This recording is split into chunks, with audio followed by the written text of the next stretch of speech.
Bienvenue sur Il y avait une fois, le podcast qui vous emmène à la rencontre de personnes d'horizons divers et variés pour découvrir leur univers et discuter de sujets qui les touchent. C'est l'occasion pour nous de mieux comprendre et d'apprendre, voire d'élargir notre angle de vue vers de nouvelles perspectives. Aujourd'hui, j'ai le plaisir de recevoir Sophie Adriaensen, écrivaine française. Après une première vie dans la finance, Sophie décide en 2011 de se consacrer entièrement à l'écriture. Depuis 2010, elle a publié une 50aine d'ouvrages en littérature jeunesse et en littérature générale. À travers ses romans, elle questionne notamment les libertés des femmes. Outre son parcours, les thématiques abordées par Sophie dans ses livres m'ont interpellée. J'ai donc voulu vous emmener à sa rencontre à l'occasion de la sortie de son nouveau roman, Hystérique, paru aux éditions Charleston. C'est le vécu de 3 sœurs dans une famille où on ne parle pas de certains sujets, comme l'utérus qui représente un sujet tabou. Et pourtant, des secrets peuvent se cacher derrière. Dans ce roman, Sophie donne la parole aux femmes pour questionner la maternité, la transmission et l'héritage. Un roman sincère et touchant qui parlera sûrement à de nombreuses femmes. Bonjour Sophie, merci d'avoir accepté mon invitation. Bonjour Sophie, je suis ravie que tu m'aies proposé ce rendez-vous. Alors pour commencer, si tu devais choisir un mot pour te définir, ce serait lequel ? Je pense que ce serait le mot optimiste, parce que je suis optimiste en à peu près toutes circonstances, donc c'est un mot qui me définit bien. J'aime bien l'optimisme, ça me parle bien. Avant de rentrer dans le vif du sujet, tu as passé de la finance à l'écriture. Je voulais savoir, est-ce qu'il y a eu une anecdote qui t'a poussé en fait à faire le grand saut ? C'est-à-dire que l'écriture a toujours été là et j'ai publié mes 2 premiers livres en étant salariée de la finance. Mais à la parution de mon premier livre, des gens autour de moi m'ont demandé si j'allais arrêter de travailler à partir du moment où le livre était publié. Je savais bien que pour des raisons économiques, ça n'était pas possible, mais parce qu'on m'avait posé la question, j'ai commencé à me demander comment concrètement on pouvait vivre de l'écriture, et à ce moment-là, je me suis renseignée sur ce qui était possible en termes de pige, de travaux de rédaction, de correction aussi, orthotypo. Donc cette question, somme toute assez innocente, a sans doute été un déclencheur ou un détonateur que j'avais pas identifié comme tel sur le moment et qui a permis mon changement un peu plus d'1 an plus tard. Et qu'est-ce qui t'anime profondément dans l'écriture ? L'écriture, c'est mon moyen d'expression. Ça paraît très bateau comme réponse, mais c'est vraiment ça. C'est à l'écrit que je suis le plus à l'aise, c'est à l'écrit que j'arrive à dire exactement ce que j'ai en tête. C'est pas forcément le cas à l'oral. Je suis pas forcément à l'aise dans différentes circonstances de l'existence. À l'écrit, je le suis vraiment. C'est le moyen pour moi d'être en cohérence parfaite avec ma pensée. Bien sûr, ça n'est pas forcément le cas du premier coup. Je travaille beaucoup mes textes, mais voilà, c'est cette idée-là de précision, d'exactitude et de cohérence qui est mon moteur, avec le fait de pouvoir vraiment dire ce que j'ai envie de dire. Et voilà, l'écriture est le moyen que j'ai trouvé pour le faire de la meilleure manière possible. Et est-ce que tu aimes bousculer les codes à travers tes romans ? Je ne réfléchis jamais quand j'écris à ce que mes romans vont produire. Je ne pense pas au lecteur en écrivant, sinon je pense que ça m'influencerait d'une bonne ou d'une pas bonne façon. Donc j'y pense pas. J'écris parce que je dois écrire. Je me mets jamais devant mon ordinateur en me disant qu'est-ce que je vais raconter aujourd'hui. J'écris parce que il y a quelque chose qu'il me faut faire sortir de moi, exprimer au sens littéral du terme, et donc j'y vais. Après, je me pose les questions de est-ce que je suis allée trop loin ? Est-ce que c'est vraiment raisonnable de, par exemple, faire un livre pour enfants de cette thématique qui, a priori, n'est pas une thématique enfantine ? Mais ça, c'est des questions qui viennent après coup ou dont je peux discuter, par exemple, avec un bêta-lecteur, un éditeur, etc. Mais sur le moment, je ne réfléchis pas, je suis dans le texte, je suis avec les personnages et j'écris parce que ça doit sortir, que ça bouscule les codes ou pas. C'est vraiment une réflexion qui vient après. Et où tu trouves ton inspiration ? Je suis inspirée par tout ce qui m'entoure. Forcément, ça passe par mon prisme, c'est-à-dire qu'il s'agisse d'une rencontre, de quelque chose qui me touche, quelque chose que j'ai vécu ou ressenti, quelque chose qui me met en colère et que je veux dénoncer. C'est toujours par rapport à moi, puisque c'est moi qui écris. Mais en fait, l'inspiration, fatalement, est constamment renouvelée parce que je suis en prise avec la réalité et que je me nourris de ce que je vis, de ce que je fais, de ce que je vois faire autour de moi. Donc, il y a des thèmes qui me parlent plus particulièrement ou plus profondément, mais c'est toujours parce qu'ils font écho d'une manière spéciale, particulière à quelque chose de mon identité finalement. Ouais, c'est ce que je ressens effectivement dans le roman que j'ai lu, Hystérique, mais on en parlera après. Parmi tes thèmes de prédilection, il y a la nécessité de s'affranchir du regard des autres pour devenir soi. Pourquoi ce thème te touche particulièrement ? Ça me touche parce que moi j'ai grandi et fait les choses en fonction de ce que je pensais qu'on attendait de moi pendant longtemps. J'ai construit mon parcours comme ça, en tant que fille, en tant que compagne, en tant que étudiante, professionnelle, salariée. Je me suis vraiment conformée aux attentes et je ne me considérais qu'en fonction de ce que je voyais dans le regard des autres. C'est-à-dire que je ne prenais conscience de ma valeur que si je me trouvais validée par autrui, en mettant complètement de côté mes aspirations personnelles, intimes. Et puis, à un moment donné, je me suis réveillée et je me suis dit que j'avais assez obéi finalement à ces injonctions, même si elles n'étaient pas forcément formulées, même si elles n'étaient pas forcément conscientes de la part de ceux qui les émettaient. Et donc, il y a un jour où je me suis dit, il est temps de vivre pour moi. Et mon affranchissement a commencé à partir du moment où j'ai pris conscience que je n'étais pas tout à fait libre. Et du coup, cette thématique qui m'a construite finalement, qui a forgé mon identité, forcément, elle m'intéresse. Et c'est quelque chose que je cherche que je vois parfois chez d'autres et que je cherche à explorer aussi dans mes livres. Et y a-t-il d'autres thèmes qui te touchent particulièrement ? Il y a un thème qui est récurrent dans ma production pour les adultes, c'est celui de la maternité, mais de la maternité au sens large, avec comme sous-thème par exemple la naissance, le fait pour un homme ou une femme de donner naissance à un enfant, mais le fait aussi de considérer en tant qu'individu la propre naissance, là d'où l'on vient. Les aspects politiques de la naissance aussi m'intéressent grandement, me rendent même militante. Et puis, dans les aspects que j'intègre à la maternité, il y a vraiment les questions de filiation qui m'intéressent. Filiation, transmission, éducation, héritage. Et ça rejoint ta question précédente de l'affranchissement au regard des autres. En fait, qu'est-ce qu'on fait de ce qu'on reçoit? Comment est-ce qu'on arrive à concilier la loyauté vis-à-vis de justement ce qui est transmis par les générations précédentes et concilier ça avec ses aspirations personnelles.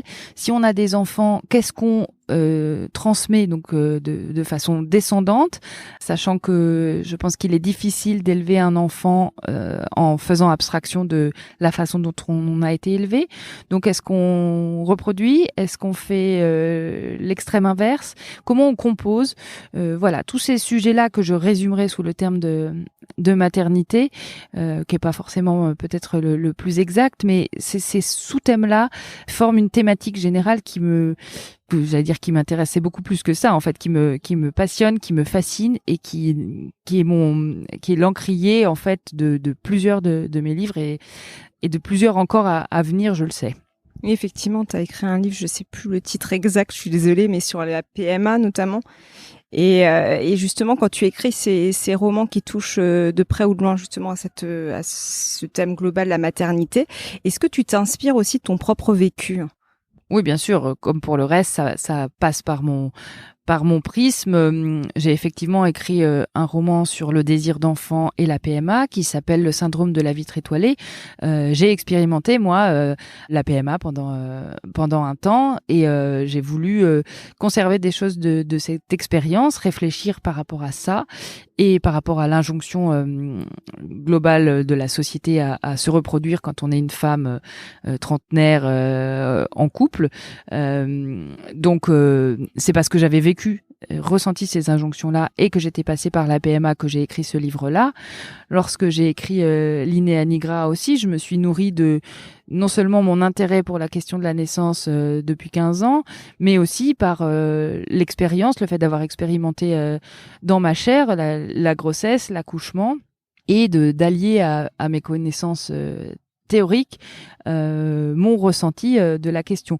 Je ne peux pas être totalement étrangère à un sujet. Enfin, dans l'absolu, je pourrais écrire un documentaire, mais je pense que pour tout ce qui est romanesque, à partir du moment où il y a de l'émotion, je ne peux pas l'écrire sans m'impliquer. Et donc, il y a toujours à un moment donné un lien entre le texte et moi, ou moi et le texte. Et comment est-ce que tu résumerais ton nouveau roman Hystérique et pourquoi avoir choisi ce titre ? Voilà, ça fait 2 questions. Alors, pour le résumer de façon hyper courte, ce serait 3 femmes, 4 utérus, parce que du coup, il y a un peu de mystère quant au 4e utérus. Et de façon un peu plus longue, c'est l'histoire de 3 sœurs, Diane, Noémie et Clémentine, qui ont grandi dans une famille, qui ont été élevées par une maman qui ne voulait pas parler des choses de la maternité, du corps féminin. Ce sont des choses qu'on vit mais dont on ne parle pas, dont surtout on ne se plaint pas. Et à l'âge adulte, chacune de ces femmes se débrouille comme elle peut avec cet héritage-là, cet héritage du silence. Et cette injonction muette à faire des enfants. Diane, l'aînée, a 2 enfants et peine à se remettre des conséquences de son premier accouchement qui a été très compliqué. Noémie, la dernière, veut faire comme ses sœurs et veut avoir un bébé, mais le bébé ne vient pas. Ça se révèle bien plus compliqué que ce qu'elle avait imaginé. Et Clémentine, celle du milieu, au début du livre, attend son 2e enfant, fait une séance d'hypnose et se souvient lors de cette séance que pour son corps, en fait, ça n'est pas la 2e grossesse, mais la 3e. Elle se réveille d'une amnésie traumatique qui a duré 16 ans et elle se rappelle à ce moment-là qu'elle a eu un enfant très jeune et évidemment, ça va chambouler toute son existence et tout l'équilibre qu'elle a mis en place. Voilà pour le résumé. Et quant au titre, Hystérique, la racine d'hystérique, c'est la même que celle d'utérus. Et je connais peu de femmes qui ne se soient pas fait traiter d'hystérique à un moment donné dans leur vie. Et j'avais envie de ramener ce terme à sa racine et au fait que la plupart des femmes sont dotées d'un utérus et que en soi c'est pas un mal, c'est même plutôt une force. C'est la matrice qu'on s'en serve pour faire des enfants ou pour créer. En tout cas, il y a une puissance qui vient de là et j'avais envie de ramener vraiment le terme à son étymologie, de même que la couverture de livre est rose, parce que j'avais envie que le rose, qu'on puisse se le réapproprier sur une thématique féminine. Donc voilà, l'idée c'était de désamorcer un petit peu les choses par rapport à ce terme qui est employé, je trouve, à mauvais escient. Et alors c'est vrai que tu en as parlé un petit peu tout à l'heure pour la thématique de la maternité, mais pourquoi avoir voulu mettre sous les projecteurs l'utérus ? Bon, l'utérus, c'est un des organes les plus puissants du corps humain. Et dans mon livre, il y a un utérus qui a été blessé et la femme qui le porte subit quotidiennement les conséquences psychologiques de cette blessure. Il y a un utérus qui s'avère défaillant pour ce que celle qui l'a attend de lui. Et puis il y a un utérus qui garde un secret depuis 16 ans et qui libère ce secret lors d'une séance d'hypnose. Donc je voulais aussi, alors il n'est pas personnifié cet organe dans mon livre, mais je voulais le mettre en valeur dans ce qu'il peut avoir comme impact sur la vie en fait des femmes au-delà de la simple question de porter un enfant. Voilà, sur les aspects féminins et psychologiques de la vie de celles qui en sont dotées. Alors moi justement, j'ai voulu parler à l'occasion de cette interview de ton livre parce que tu retraces vraiment le parcours de 3 sœurs, mais de 3 femmes, et je me dis, et surtout moi par exemple qui ne suis pas mère, je me dis que le parcours de près ou de loin, il peut faire écho en fait, soit à des gens qu'on peut connaître dans son entourage, soit simplement au fait, justement, je trouve que tu rends hommage aux femmes parce que les femmes donnent la vie. Et c'est pas si simple que ça en fait. T'as la vie, et puis t'as tout ce qui peut aller autour, et notamment le parcours de Diane qui a eu un accouchement difficile. Et je me dis, qu'est-ce que tu aimerais transmettre par l'intermédiaire de ce roman? J'aimerais. Mon idée, c'était de proposer des parcours, des récits dans lesquels effectivement on puisse se reconnaître un peu ou beaucoup en fonction de son rapport à la maternité, aussi de son rapport au couple, de son rapport à son corps, au désir d'enfant, aux injonctions sur la question. J'ai voulu aussi aborder la question des accouchements sous X. J'ai voulu aborder la question des greffes d'utérus, qui est quelque chose que sur le plan clinique je suis depuis des années. Ça a commencé à l'étranger et j'ai lu beaucoup de choses avant qu'on commence à en parler en France. Et j'ai voulu aussi aborder la question des violences obstétricales, qui sont une réalité. Et je trouve que pour dénoncer quelque chose, c'est plus fort de l'incarner que de simplement dire que c'est pas bien. Et évidemment, 100% des gens s'accordent à dire que les violences obstétricales ne devraient pas exister. Mais j'ai voulu aborder frontalement cette question par l'intermédiaire d'un personnage qui a vécu ça, qui a continué sa vie, qui a fait un autre enfant après, et qui, malgré tout, paye encore le prix de cet accouchement dont les suites ont été très violentes, et montrer en fait les conséquences que ça peut avoir chez ce personnage, que j'espère du coup on peut comprendre, même si on est loin d'avoir vécu ce qu'elle a vécu, ce qui d'ailleurs moi c'est pas mon cas, je n'ai pas été victime de violences obstétricales, mais j'avais envie et besoin de dénoncer ce phénomène, et pour ça j'ai choisi de l'incarner. Donc mon objectif, c'est vraiment de proposer des parcours qui peuvent soit faire écho personnellement, soit faire comprendre en fait. Effectivement, tu le fais effectivement très bien dans ce livre, parce que je trouve que tu rends vraiment hommage à la femme, mais au sens la femme et qui donne naissance, et puis tout ce qui va autour. Et puis comme je disais, moi-même ça m'a parlé, alors que je n'ai pas d'enfant, donc et je n'ai pas vécu tout ça, mais je trouve que c'est vraiment très intéressant, et que tu le fais avec beaucoup de délicatesse en fait. Donc du coup voilà. Et as-tu débuté l'écriture de ton prochain roman? Mon prochain roman est fini. Parce que Hystérique, je l'ai écrit en 2019. Il y a toujours un décalage entre le moment d'écriture et le moment de parution. Et mon prochain roman parle encore de parentalité, et plus particulièrement de désir d'enfant.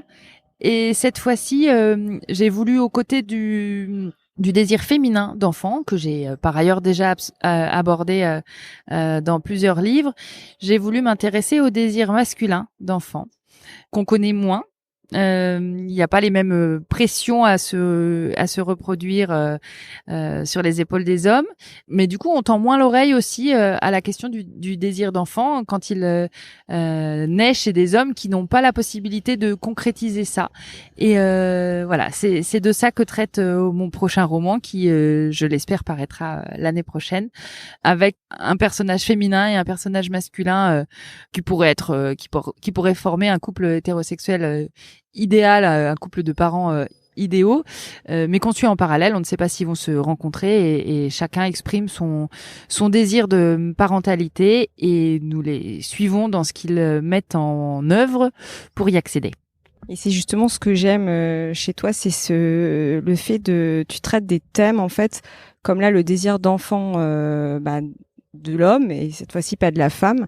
C'est que t'aimes en fait parler de choses qui sont pas forcément dans la norme, quoi. Est-ce que quelque part, justement, est-ce que tu aimes sortir des sentiers battus, ou en tout cas faire réfléchir, amener les gens peut-être à voir les choses sous un autre angle, ou quelque chose comme ça en tout cas?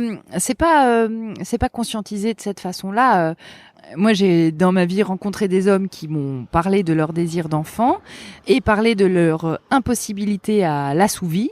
Et moi, ça m'a beaucoup intéressée. Je me suis dit, bah oui, on a l'impression qu'en fait, l'enfant, c'est juste un sujet pour la femme et que, par exemple, la femme peut faire un bébé dans le dos à un homme si elle le souhaite, mais un homme ne peut pas faire un enfant dans le dos à une femme. Et c'est d'abord parce que moi, ça m'intéressait que j'en ai longuement discuté avec des hommes de mon entourage, que j'ai voulu le traiter comme ça, pas parce que je me suis dit tiens c'est quelque chose qu'on n'a pas beaucoup abordé en littérature, quoique probablement que si je l'avais lu et relu, j'aurais été renseignée davantage sur le sujet et donc je m'y serais pas attaquée directement. Donc bon après cause ou conséquence, tu vois, mais en tout cas c'est d'abord parce que moi je me suis dit mais oui effectivement c'est un sujet dont on ne parle pas. Et c'est parce qu'il m'a intéressé moi que j'ai voulu l'incarner à travers le personnage d'un roman. Et pour finir, quel serait ton mot de la fin pour clôturer notre échange ? En fait, on a pas mal parlé dans notre échange du fait de s'affranchir du regard des autres. Et dans mon roman Hystérique, c'est ce que les femmes essayent de faire, ces trois sœurs, de s'affranchir du regard notamment de leur mère, dont l'ombre plane en permanence au-dessus d'elles, même si elles sont géographiquement pas forcément à côté. Et je pense que ça peut être une belle conclusion à notre discussion. On en a parlé aussi par rapport à ma trajectoire d'écrivaine. On a forcément à gagner à s'affranchir du regard des autres.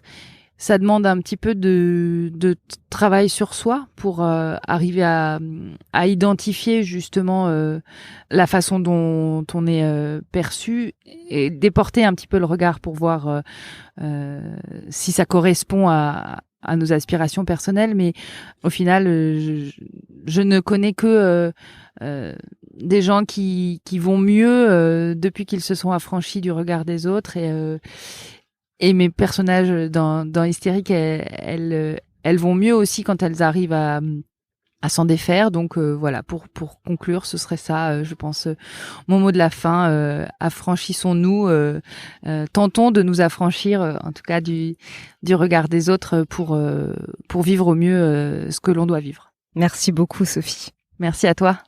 Si vous aimez ce podcast, n'hésitez pas à laisser un avis 5 étoiles sur Apple Podcast et à en parler à 2-3 personnes autour de vous. Ça m'aide énormément à le faire connaître. Je vous donne rendez-vous la semaine prochaine. À bientôt.